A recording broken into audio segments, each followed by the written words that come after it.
জনগণের মধ্যে এর পেছনে কেউ আছে কিনা, মানে স্টুডেন্টদেরকে এগিয়ে দেওয়ার পেছনে কোনো পলিটিক্যাল মানে নিষিদ্ধ সংগঠন বা নিষিদ্ধ কার্যক্রম নিষিদ্ধ সংগঠনের পিছনে যেই থাকুক, সামনে তো আমরা আছি।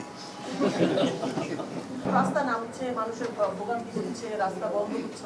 দুই একটা জায়গায় হয়েছে, কারণ এই ট্রেনটা ইন্টারিম গভর্নমেন্টের সময় দেখা গিয়েছে যে সচিবালয়ে ঢুকে গিয়ে পরীক্ষা স্থগিত করা বা বিনা পরীক্ষায় পাশের ঘোষণা নেওয়া, এই সমস্ত একটা অপকালচার তখন দেখা গিয়েছে, যেগুলোকে তারা হয়তো নিয়ন্ত্রণ করতে পারেনি, যার কারণে তারা এখনও সেই টেন্ডেন্সিটা বহাল রেখেছে।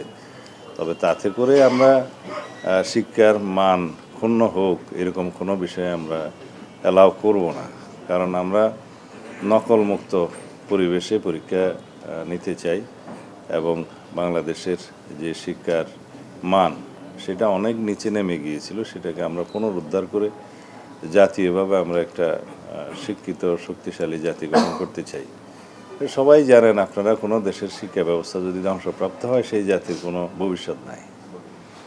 তো যেটা আমরা আগে লক্ষ্য করেছি যে ঢালাওভাবে গোল্ডেন কি জিপিএ 5 নাকি ইত্যাদি ঢালাওভাবে অটো পাস, তারপরে পরীক্ষার নম্বর বাড়িয়ে দেওয়া ইত্যাদির প্রচলন আওয়ামী ফ্যাসিবাদের সময় একটা অপকালচার সৃষ্টি হয়ে গেছিল।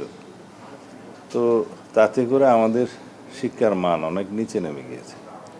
আমরা এখন চেষ্টা করছি, কিছুদিন সময় লাগবে, কয়েক বছর সময় লাগবে, যাতে করে আমাদের সন্তানরা এই জাতির ভবিষ্যৎ, তারা যাতে প্রকৃত শিক্ষায় শিক্ষিত হতে পারে এবং একটা নলেজেবল, জ্ঞান সমৃদ্ধ, প্রযুক্তি নির্ভর এবং বিশ্বের সাথে তাল মিলিয়ে প্রতিযোগিতায় টিকতে পারে সেরকম জাতি আমাদের বিনির্মাণ করতে হবে।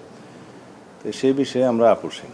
জুলাই আন্দোলনের সময় যে পুলিশে ছাত্রদের যে মেরেছিল, সেই ছবির সাথে সম্প্রতি যে আন্দোলন হয়েছে সেখানে মিলিয়ে ফেলা হচ্ছে যে পুলিশ আবারও ছাত্রদের মেরেছে।